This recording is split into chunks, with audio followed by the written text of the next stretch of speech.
the way in which perhaps by sharing our experiences, we can begin to satisfy ourselves that the domain we journey to and from is not merely mental. And the way in which we confirm for ourselves that it is not merely mental is in the observation of disturbances in this world that we call coincidental or synchronistic or something like that. Now, this is elusive, anecdotal kind of stuff, but nevertheless, there's enough of it that I think there is something there. What do I mean? What am I talking about? Well, as an example, I have lived 42 years. Only twice in my life have packages of matches burst into flame in my pocket. In each case, it was about 4 or 5 minutes before I turned somebody on to DMT. Well, now, yes, an interesting coincidence, totally non sequitur sort of thing, but twice in my life, packages of matches have burst into flames in my pockets. Other things, many people who experiment with mushrooms report it's almost achieved anecdotal status now. The scurryings and rustlings on the periphery. And when you do mushrooms fairly frequently, you get with this to the point where you just say, oh, that's the rats in the walls, the scratcher from hyperspace, whatever it is. Because it's, you can't wrap your mind around it, but it's always there.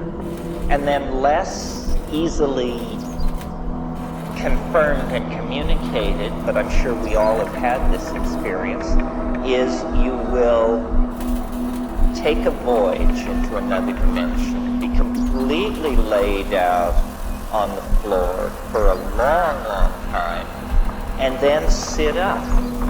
And at the moment that you sit up, the fire flares up, the logs fall through the grate, the coals burst into flame.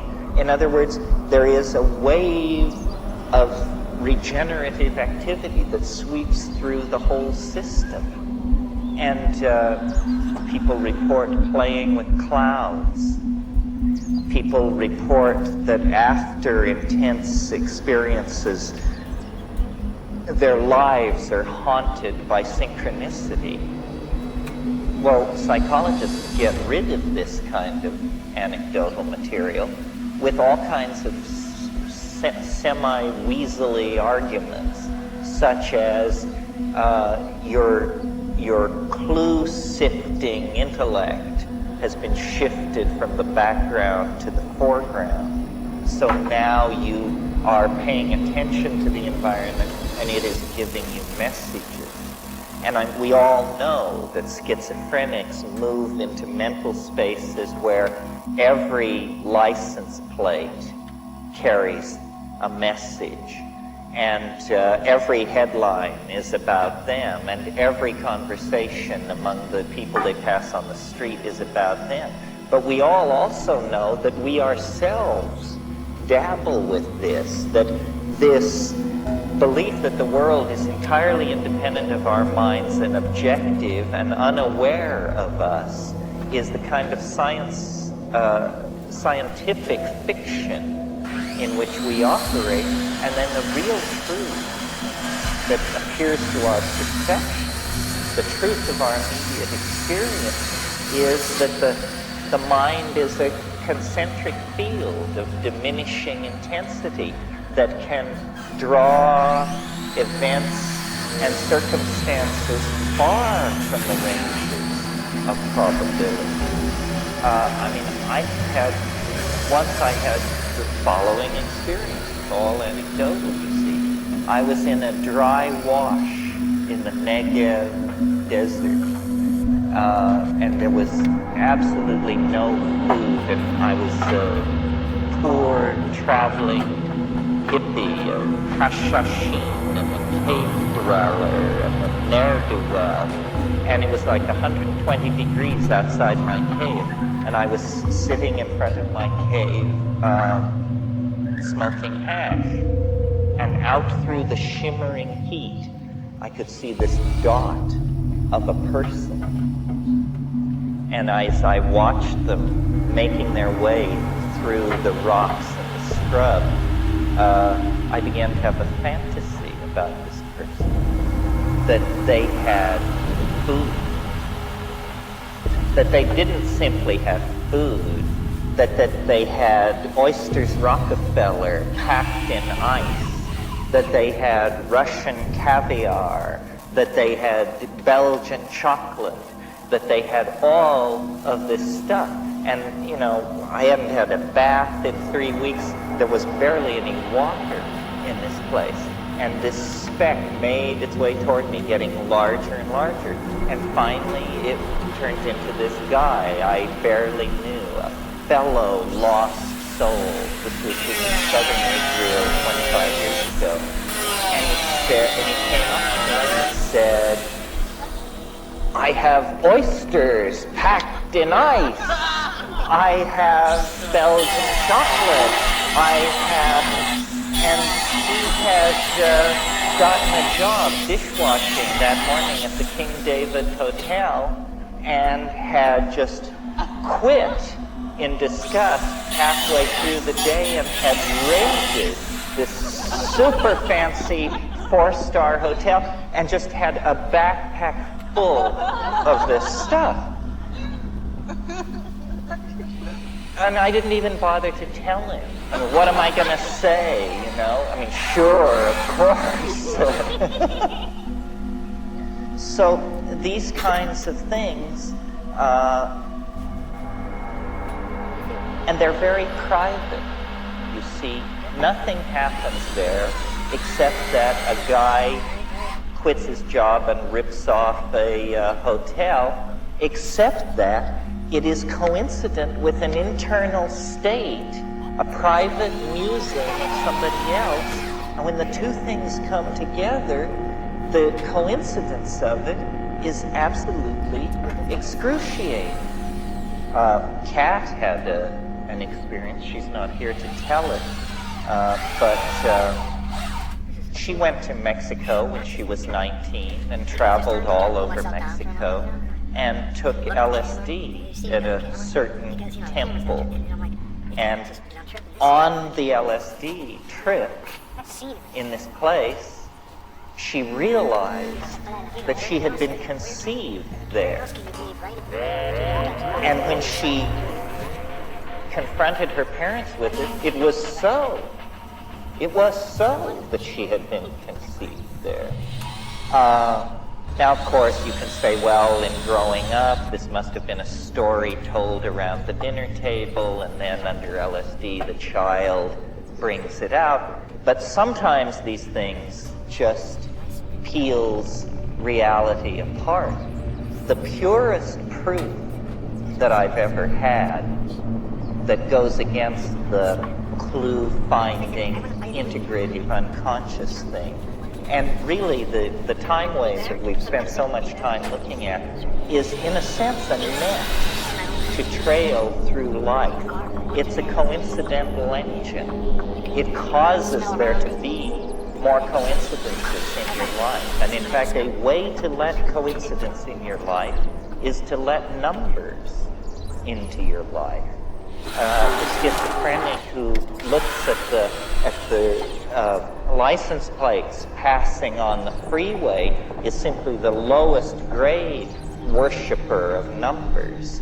But when you really let numbers into your existence, coincidence runs rampant. We have talked here a little bit about the most astonishing coincidence of all, which is that mathematics describes nature.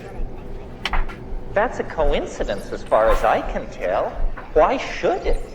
No philosopher that I have ever read, no mathematician, has ever been able to make it make cogent sense that the abstract operations of the human mind should somehow map over the core dynamics of nature. It's like a coincidence. To me, it's like play. It's like a joke.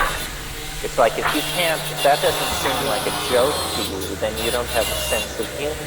You know, it's not going to hand over alchemical gold, because after all, why should it? Who are we to be the recipients of alchemical gold? But it does tease, and it does play. And I think if you're playful enough, you can coax it into being your playmate, and perhaps in these boundary dissolved states, this is what happens.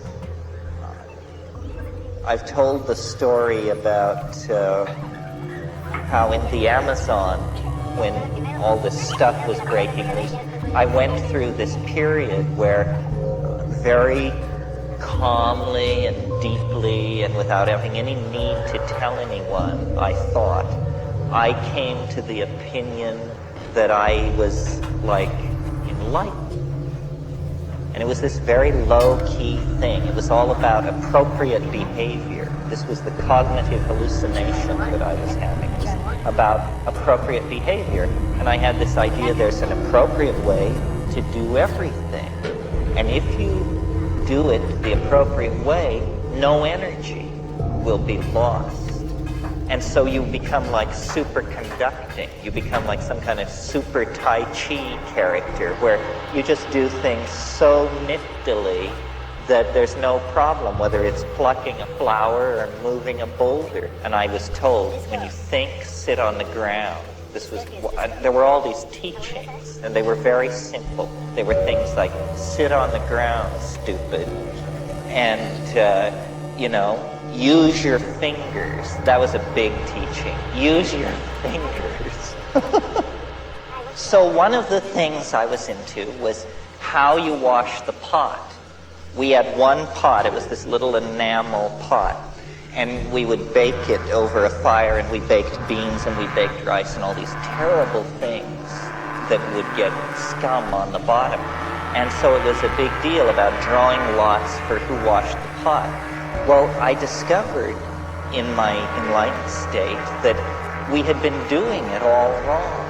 And that if you would go down to the water with the pot and take sand and pat it very, very lightly in the bottom, and then say, please, that then all you had to do was pour water into the pot and swish it around and empty it like that. And then when you looked in, it would be like Drano. It would just be blinding white. And I did this several times, and I thought how appropriate a miracle this is. This is a real miracle. I mean, this is just simple stuff. It's totally here and now. It's absolutely Taoist. It's completely, on and on. So then I had a critic in our crowd. And so I thought that I would enlighten the critic by a wordless demonstration of my obvious command of the howling Tao. So I invited the critic to accompany me to the river. And I said, and now notice that I pick up the sand, I pat it into the bottom, I'm not agitating it. I look into the sky and I say, please. And then I put water in it and I swish it around. Voila! I said, is something supposed to happen? And I look and the crud adheres. And then this person says, I pity you.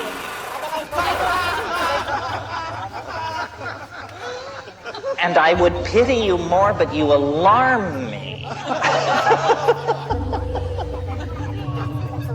This was the sequela to the thing with the dancing butterflies, which was at the same time and the same thing, which is in my enlightened state, totally master of the Tao, I would go into the woods and I would hold out my hands, my outstretched hands like this, and butterflies that I had hunted relentlessly for months with a 16-foot extendable Japanese killing machine that was my tool in trade, these canopy butterflies would come down and land on my hands and strut and show their iridescence, and tears of joy would stream down my face, and I would kneel down, and they would all line up in front of me, and then I would weep more, but you know, how much cathartic weeping and joy of this sort can you contain? So